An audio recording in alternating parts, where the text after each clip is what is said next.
আমরা যে তার নাম রেখেছি অমর স্বাধীনতা। বন্ধু হতে চেয়ে তোমার শত্রু বলে বল।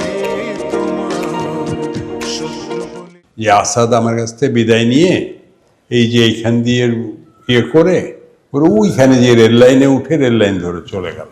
সবচেয়ে বেশি জনপ্রিয় আমার বিবেচনায়, মানুষ কিভাবে ভাবে জানি না, এবং সবচাইতে মনে হয় বেশিবার গাওয়া হয়েছে মানুষের মুখে মুখে যে গানটা, সেটা রেল লাইনের ধারে মেঠোপথটার পরে দাঁড়িয়ে। এই গানটা কেন লিখলেন, কিভাবে লিখলেন, কিভাবে আসলো? এই গানটা তখন এই বাড়ি হয়নি, তো ওইটা মূল বাড়ি, ওই যে সামনেরটা, আর এই পাশে একটা রান্নাঘর ছিল। তো এই রান্নাঘরের পেছনে যে মা আমাকে নিয়ে যেয়ে দেখাতেন যে আসাদ আমার কাছ থেকে বিদায় নিয়ে এই যে এইখান দিয়ে ইয়ে করে ওইখানে যে রেল লাইনে উঠে রেল লাইন ধরে চলে গেল।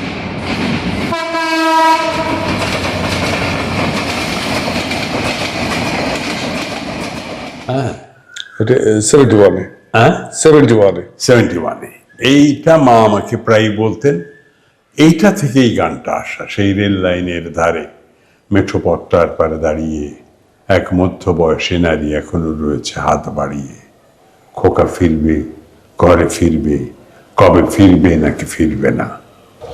এটা একটা আরেকটা খুব পপুলার গান আছে,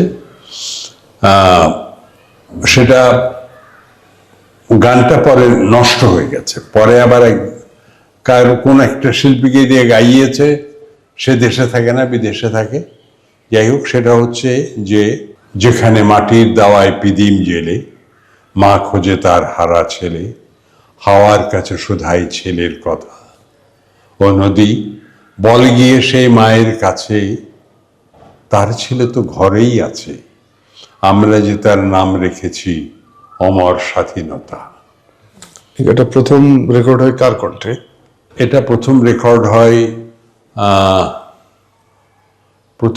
হয়েছিল কার কণ্ঠে রেকর্ড হয়েছিল আমার ঠিক পারফেক্টলি মনে নাই। তারপরে অনুপ ভট্টাচার্য এটাকে একটা সুর করে, সুরটা খুব সুন্দর হয়। তখন সে এটা করায় একটা বিদেশি একটা মেয়েকে দিয়ে। আচ্ছা। হ্যাঁ, ও দেশে এসেছিল, সে মেয়েটি, ওর নাম হচ্ছে অনুপ গেয়েছিল নিজেও, পরে এই মেয়েটিকে দিয়ে রেকর্ড করে। শবনম আবেদী মেয়েটি। আচ্ছা আচ্ছা আচ্ছা। শবনম আবেদী, তো সে গিয়েছিল। গানটি আছে আর কি, শুনে সবাই, কিন্তু ওরকম জনপ্রিয় হতে পারেনি। বরং জনপ্রিয় হয়েছে রুনা লায়লার গাওয়া একটা গান, সেটা অবশ্যই সব নিয়ে না, এটা খুব জনপ্রিয়, সবচেয়ে জনপ্রিয় গান এখন আমার।